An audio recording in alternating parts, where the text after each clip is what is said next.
దేవుళ్ళ పేరు వాళ్ళ విమర్శలు అనగానే గుర్తొచ్చే వ్యక్తి, బహుజనవాదం లేదా దాని మీద గట్టి ఫైట్ అనగానే గుర్తొచ్చే వ్యక్తి.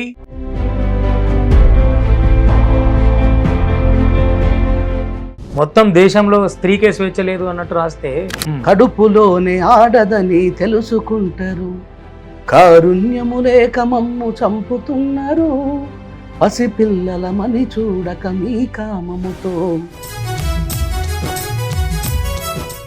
భారతదేశంలో స్త్రీ ఇంకా బానిసనా విముక్తురాల?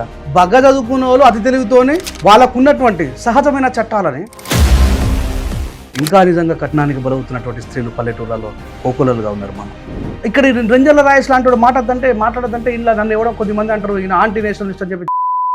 రాజేష్ని ఎప్పుడు అందరు ఇంటర్వ్యూ చేసినట్టు పోరాటాలు పాటలు అట్లా ఇట్లా కాదు. పోయినసారి ఒకసారి నేను రాముని పాట పాడించాను. అవును, శివుని పాట కోరుకుంటున్నా. దొంగ శివ, భంగ శివ, దుష్ట శివ, భ్రష్ట శివ.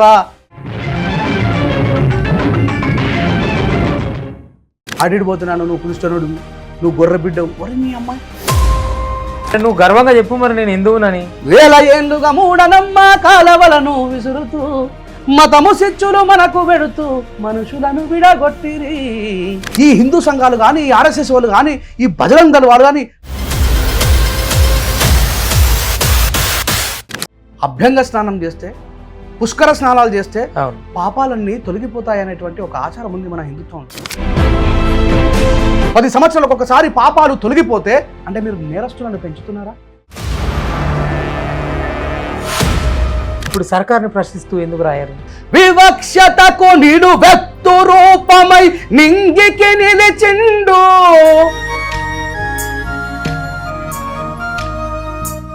రాజేష్ ఎందుకు పర్టికులర్గా రంజన రాజేష్ మీద, బైరి నరేష్ మీద 10 ఏళ్ళు పాతి పట్టుబట్టట్టు పాట, దాని మీద కొంతమంది ఆంధ్ర ఆయన మ్యూజిక్ చేసిండు. కళకు కులము మతము ప్రాంతం ఉండదు. నచ్చావే నైజాం పోరి, నువ్వేనా రాజకుమారి. ఈ పాట వాడిని నేను ఎవరు, దేవిశ్రీ ప్రసాద్ గారు. ఆయన సినిమా పాటలు ఏమైనా వచ్చా అసలు? జూనియర్ ఎన్టీఆర్ గారి పాట ఒకటి బాగా. కాస్తనన్ను నువ్వు నిన్ను నేను తాగుతుంటే, తాకుతున్న చోట సోకుని రేగుతుంటే, రేగుతున్న నిప్పు భోగి మంట మండుతుంటే, మంట చుట్టుముట్టి కన్నె గొంప. రేంజర్ల రాజేష్ చివరికి ఆయన ఏంటి ఇప్పుడు ఇట్లా గాయకుడిగా ఒక ఆర్గనైజేషన్ నాయకుడిగా ఉంటాడా? చట్టసభల్లో ప్రజలకు ఒత్తాసు పలికేలాగా ప్రజల వైపు, ప్రజల కొరకు, ప్రజల పోరాటం కోసం చట్టసభలోకి వెళ్తాడా? 100 సార్లు రాసుకో.